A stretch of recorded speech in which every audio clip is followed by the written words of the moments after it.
Pūrvotānāsana, upward plank pose. Sit in Dandasana with both your legs stretched out in front. Keep the feet together and the back and head straight.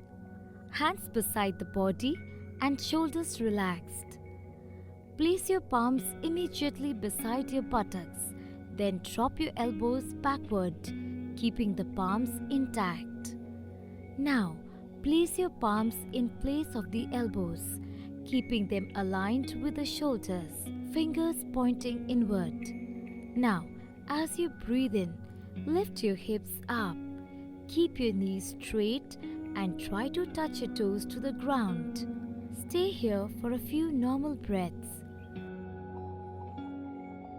As you breathe out, release the posture. Return to the initial position and relax.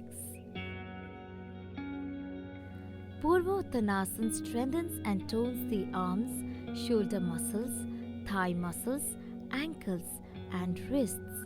It stretches the thoracic muscles, strengthens the respiratory system, and improves breathing and blood circulation. This asana also improves the functioning of the liver, spleen, and kidneys, and reduces the fat around the abdomen.